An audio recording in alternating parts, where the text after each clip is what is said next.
I have a very special introduction here, which is Dr. Gerald Huff, who is the founder and president of the Gerald Huff Fund for Humanity and a sponsor for the Basic Income March. So you can give her a round of applause before I finish the rest of it. She deserves it. The loss of her son Gerald to pancreatic cancer in 2018 spurred Dr. Huff to apply her talents and energy to a cause they both shared: concern about technological unemployment, the growing economic divide, and the potential of UBI to help address these challenges on a broader scale. Dr. Huff is a tireless advocate for UBI, and we're glad to have her here to share some thoughts about that topic. Without further ado, Dr. Gerald Huff.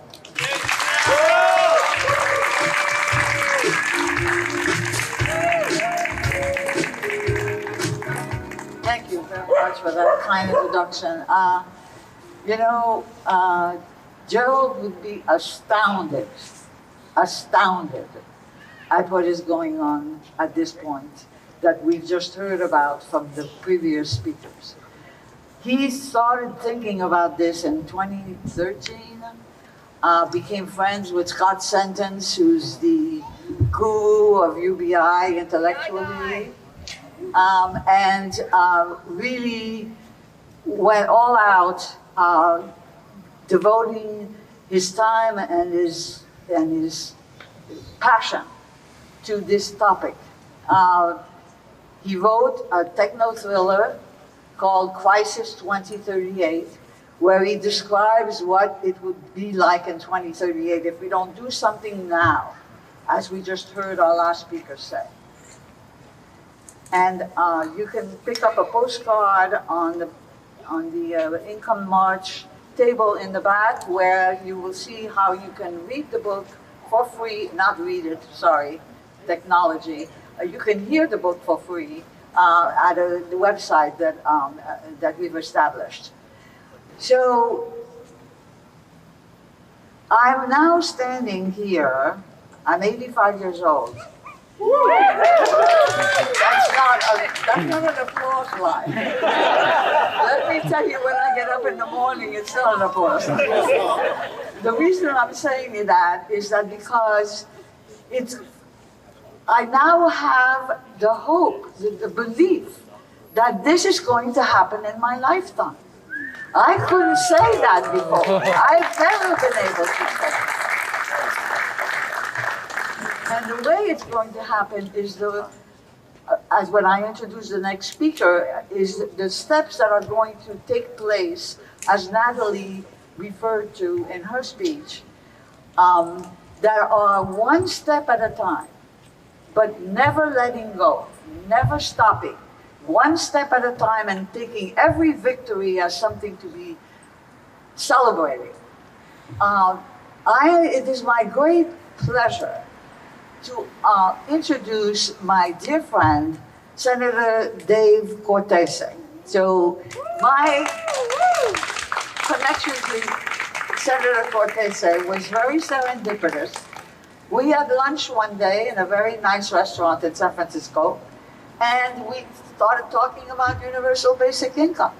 And from that conversation, Dave became a champion of UBI, and when he was on the Board of Supervisors of Santa Clara County, he started the first government entity UBI program in this century for a pilot for transitional foster youth. And that program was accepted and voted in by his fellow supervisors unanimously. Now, so it started in a local area, in a very small targeted group of people, and it became a model for when Dave was elected to the California State Senate to get him to propose SB 739, which expands the whole program to every transitional foster youth in California. This is the way we're going to get to a federal universal basic income. And it's going to happen while I'm still alive. I also do want to take a bit of time to talk about Gerald Huff. Gerald has touched a lot of people here, and he was a supporter of mine early on. Again, early adopter. He was a very, very senior technologist who saw what was coming down the pike.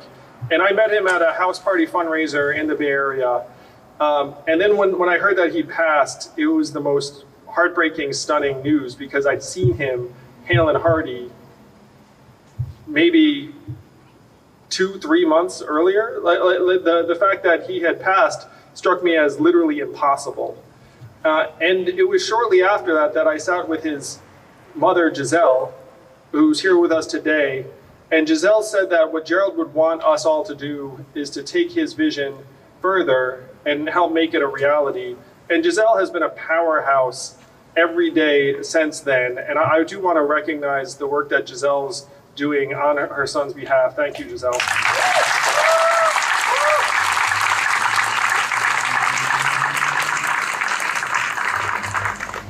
And though this is the right thing, Giselle's doing it for the most human of reasons. This is what her son believed in, and she wants to honor his memory.